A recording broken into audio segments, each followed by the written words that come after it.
Hi everyone. My final paper is an environmental scan of e-commerce in the Philippines. It's a sentiment analysis of news media articles on e-commerce in the Philippines using artificial intelligence approach. So in this paper, I probe into the state of e-commerce in the Philippines. We look into news articles to examine the polarity of sentiments on e-commerce, map out some reasons for the sentiments, and enhance foresight on e-commerce trajectory. A total of 1,055 articles from 2011 to 2021 were quantitatively analyzed using natural language processing. Our results support that lasting adoption of e-commerce is expected in the country. So my presentation will follow the normal flow of a paper. I start with introduction, background of the study, significance, definition of terms, numbers, the context. Then we go to research of question and objectives, RRL, theoretical framework, methodology, results and discussion, and conclusion. Uh, the past decade saw remarkable technological developments, not the least of which is the growth of e-commerce. E-commerce rose to rival traditional shopping. It's increasingly becoming the new normal. And while e-commerce in the Philippines is still at an early age, its impact in the digital transformation of the economy provides strong reasons to be interested in its growth. E-commerce in this paper refers to the buying and selling of goods via internet. So there are various definitions adapted by different organizations, but for this paper, it refers to internet retailing, which can be C2C, customer to customer, business to customer, or business to business. Uh, mm, so the Philippines is seen as an e-commerce wonderland.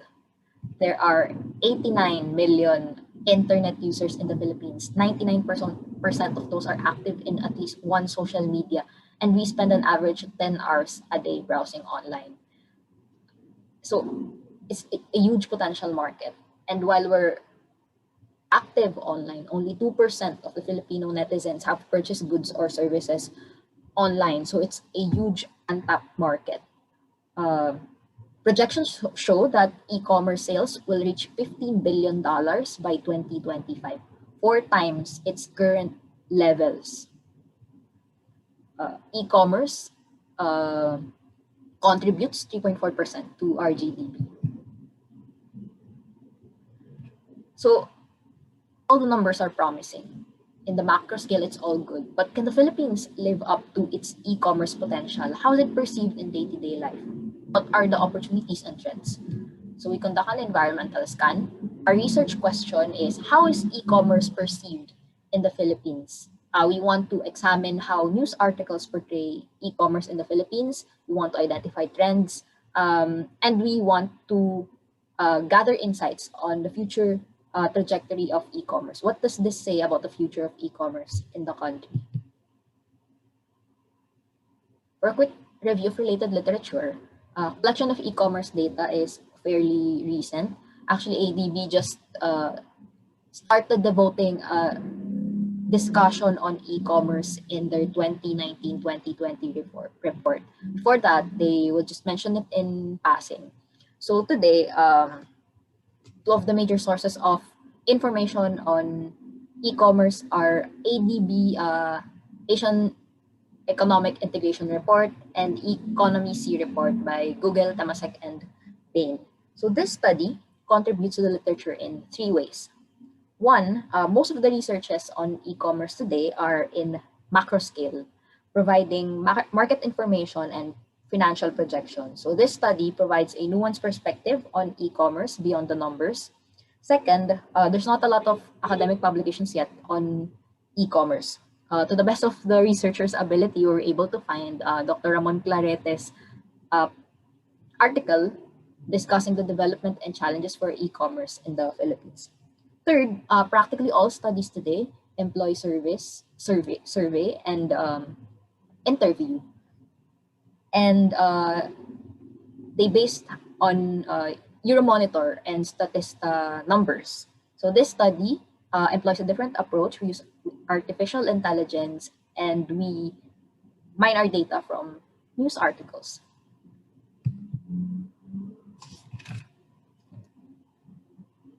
For our theoretical framework, we use internet-mediated agenda setting theory, which posits that news articles can be bearers of public sentiments.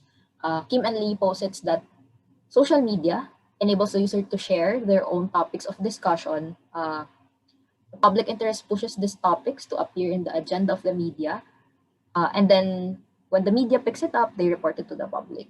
So they can be used to determine public views on e-commerce.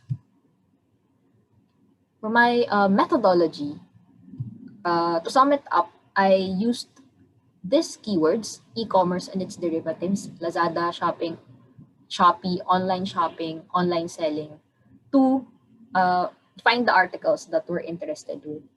I use two methods in my data collection process. First, using API, I use Google News. So Google News aggregates articles from numerous sources worldwide. So I just needed to restrict that to the Philippine setting. Second is I web scrape individual sites, particularly Rappler, Inquirer.net, PNA.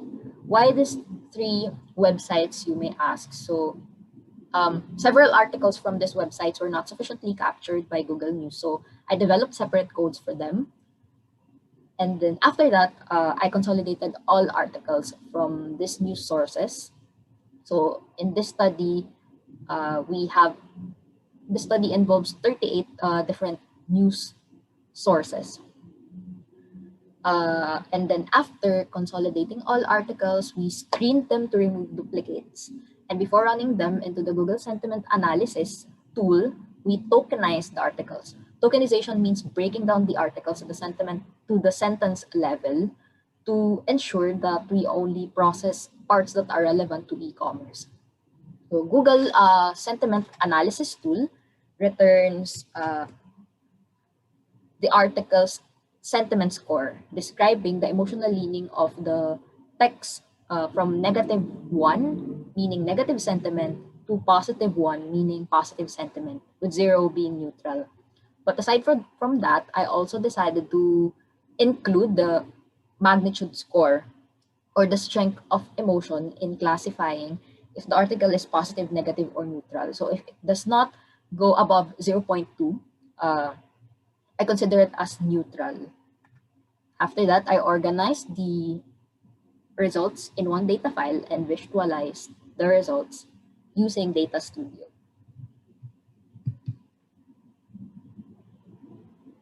So here are the results. First, based on the analysis of all articles from March 14, 2011 to April 26, 2021, there are more articles with positive sentiment at 467 compared to articles with negative sentiment at 320, and articles with neutral sentiment, which is at 268.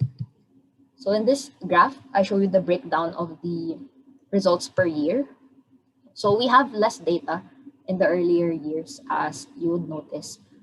There are two possible reasons for this. Well, there's not a lot. First, online shopping is not as popular as it is today, so there's not a lot of articles yet. But second, also because websites tend to archive their old articles for data storage or data cleaning purposes. But for 2019 onwards, we have significant data to tell us that the trend from 2019 is from a more negative sentiment to a high positive in 2020. And although we're still in Q2 of 2021, we see an overwhelming positive trend considering the ratio of positive articles to negative articles. If we plot the average sentiment scores, here's what it would look like in a line graph.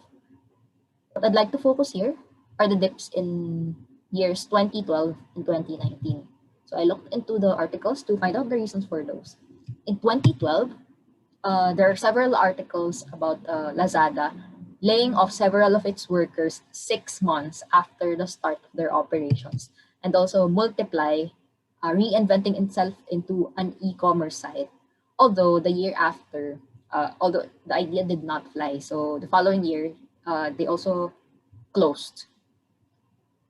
So it tells us that in 2012, investors are already eyeing on e-commerce as the new wave of the future, but it's not a profitable business yet.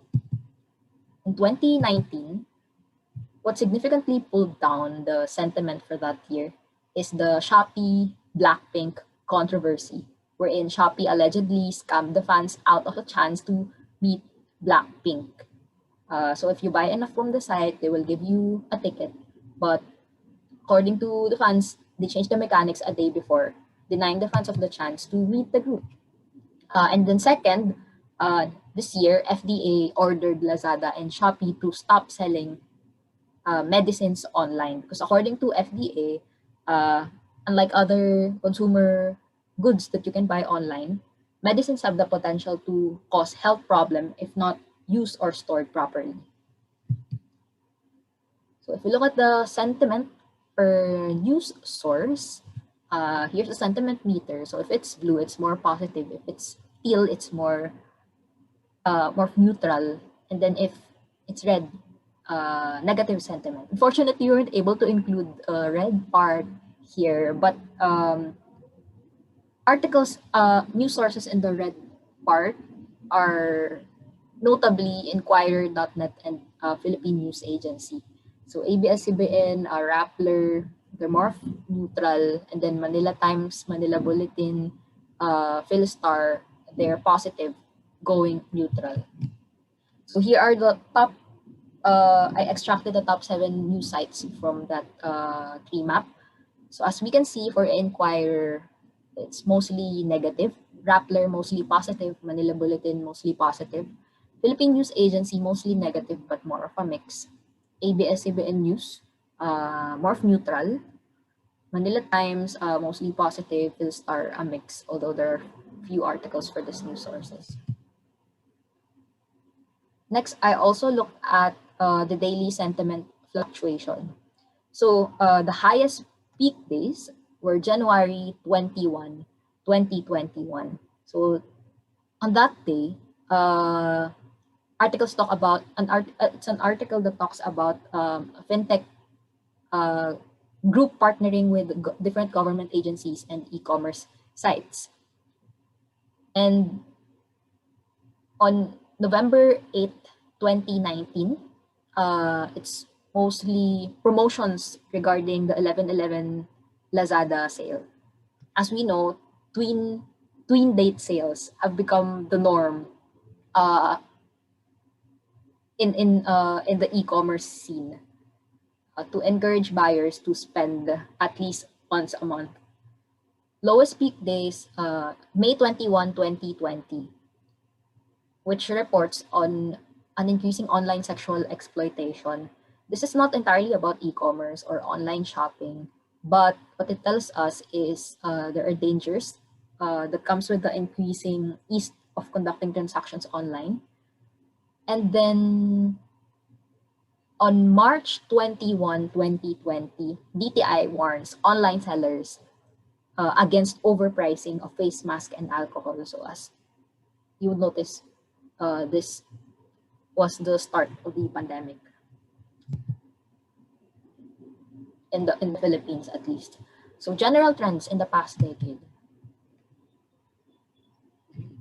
So in 2011 to 2012, we investors are seeing the e-commerce's potential. E-commerce players are entering the Philippines, but it's not a profitable business yet. In 2013 to 2014, e-commerce is rising. Big companies at least are acknowledging the need for an e-commerce platform, but it's not in the mainstream yet. In 2015 to 2016, marketing, particularly of Lazada, is intensified. They invested heavily in ads. They increased in there is an increase in financial investments on different e-commerce sites, and e-commerce companies are expanding their network, tying up with different banks, digital payment channels, and so on. In 2017, e-commerce is already gaining tractions, but challenges persist. As one article would describe it, old ways still work.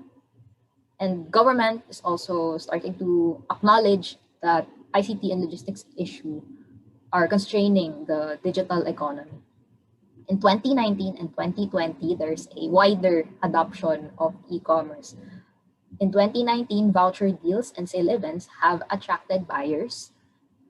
In 2020, pandemic boosted digital adoption. So those who weren't willing to try had to, which is good for e-commerce business. So now, 2021, we're still in the pandemic. Some observations, perception on usefulness and ease of use is improving. We can expect continued use post-pandemic. Digital adoption has been hasted because mobility is restricted. But there are also emerging challenges. For example, new fraud or scams. For example, this photo was taken from a viral post from Facebook. It's a fake delivery. So they ask you to pay for a parcel that you did not order. Another new trend is the alleged switching of gadgets. So they replace your laptop or cell phone with a rock or a boulder. Other problems, regulation problems, for example, when it comes to illegal trade of products online or overpricing, and then the increasing packaging, increasing waste from packaging of these parcels. So major findings. Overall, it's a positive sentiment. For your appreciation, I also studied the other subsectors of the platform economy.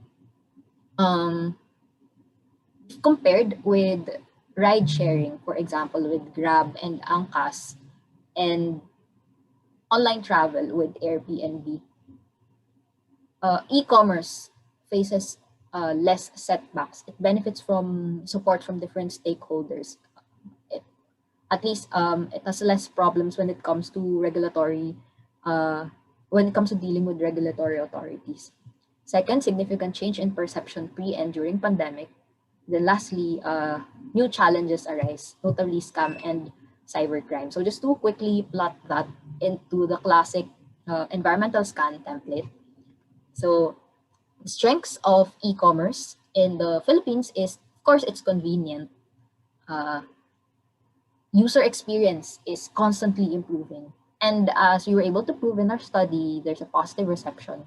It's supported by different stakeholders, supported by the government. Weakness is a lot of people still yet to overcome their fear of technology. E-commerce, online shopping tends to be intimidating. And of course, infra issues when it comes to logistics and ICT, there's still a lot to work on. And the market of e-commerce in the Philippines is still highly cash-based.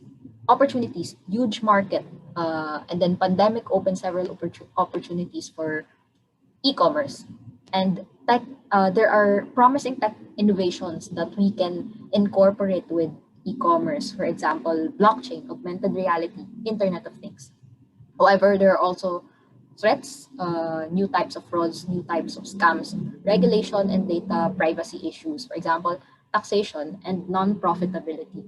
Uh, Startups tend to be secretive in their financials, but spectators say that they're in a theoretical bubble, wherein investors would invest heavy sums of money, but only to find out later on there's no return of investment. So conclusion, e-commerce is here to stay. We can say that we can expect a lasting adoption at least in the near future. The industry is growing, it's perceived positively in the Philippines, and while challenges remain to constrain widespread adoption of e-commerce, improvements in key areas has successfully addressed old concerns. New threats arise, but technological developments may be tapped to address them.